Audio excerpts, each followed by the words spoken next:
love you old school guys. I love you old school guys with the dictaphones instead of the. I just imagine you at home with your typewriter. Yeah. Afternoon, guys. We'll start with the broadcast section with no embargo, followed by an embargoed section for 10:30 p.m. tonight. No live tweeting during the broadcast section, please, and use the microphone provided. Jeremy.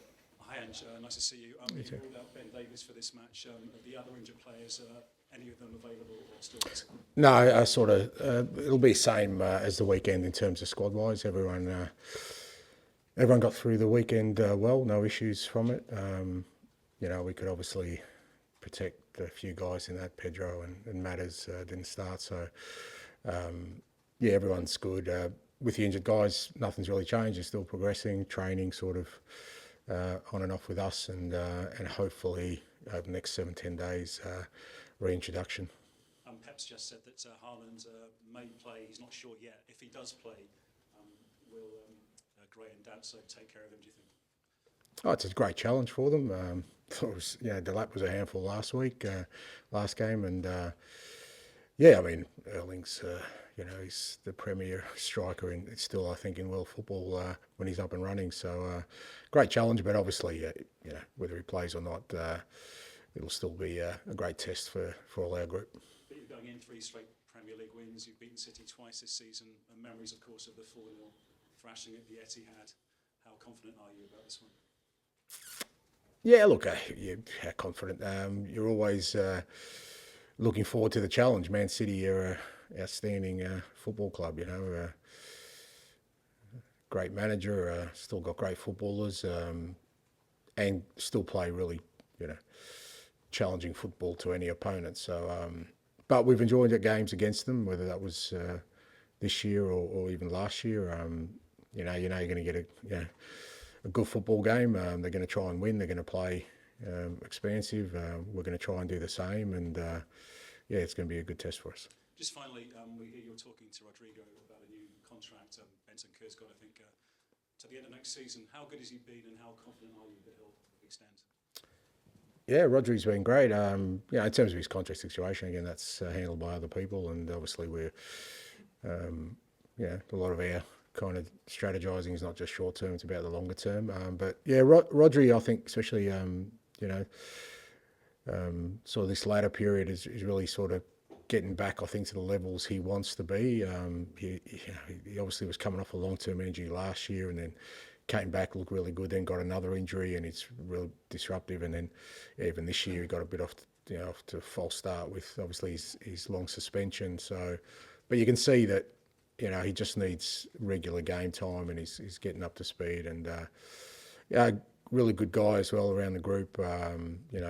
He's experienced now, and from our perspective, in this run-in, it's going to be really important. Alex.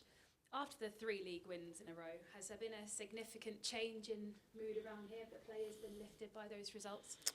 Yeah, I mean, everyone's dismissing that we lost 2 cup games in there as well, so it hasn't been exactly 3 in a row. So we understand that there was a disappointment in there, but look, I think the last couple of games in particular has certainly given us encouragement in terms of just being able to re-energise the group, whether that's the guys who, worked really hard through that period where obviously we were really challenged, or the guys coming back in. There's just a real good energy around it. Because I think the guys who kind of missed out all that, they've been really keen to contribute, and they're seeing the enthusiasm that, Vicario and, Brennan on the weekend, Mattis coming back in, Destiny, these guys have brought. It's helped the rest of the group. So I think we've benefited from that, the 2 weeks we've had of no midweek games. So all those things, and obviously then you get 2 wins, which makes people feel good, and it's something for us to build on.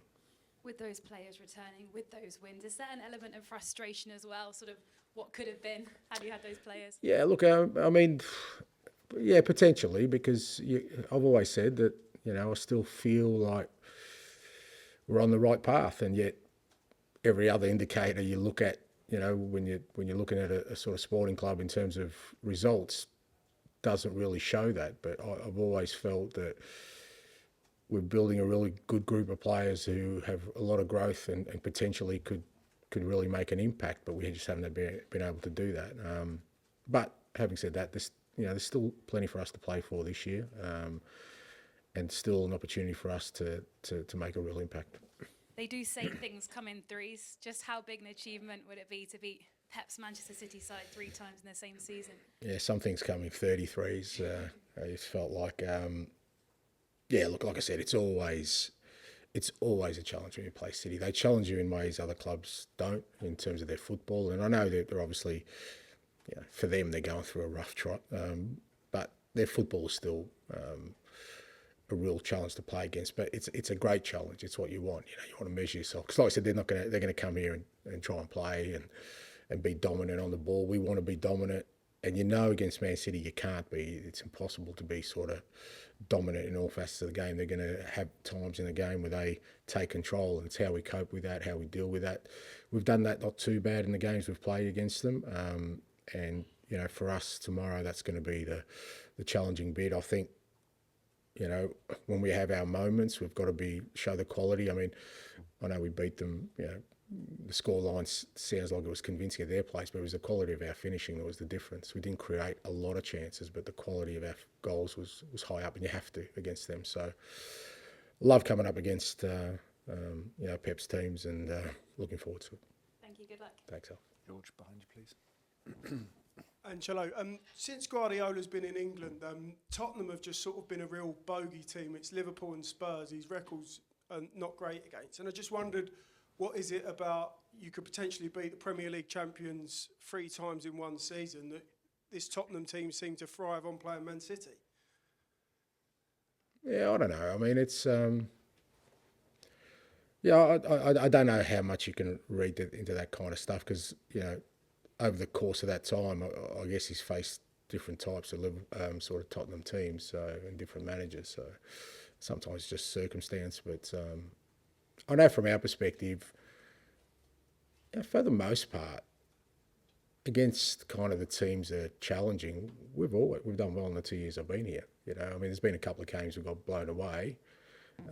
For the most part, our struggles have been against teams that aren't doing as well in the league, rather than the teams that are doing well. And I think part of that is because we're playing against teams who also trying to sort of dominate the game, and that allows us to play our football. So, but at the same time, you can't be dismissive of the quality they have. And like I said, it looks like they're going through a really rough trot at the moment, but that's because of the unbelievable standards they've set over the last since Pep's been there, to be honest, in terms not just results, in terms of the football they play.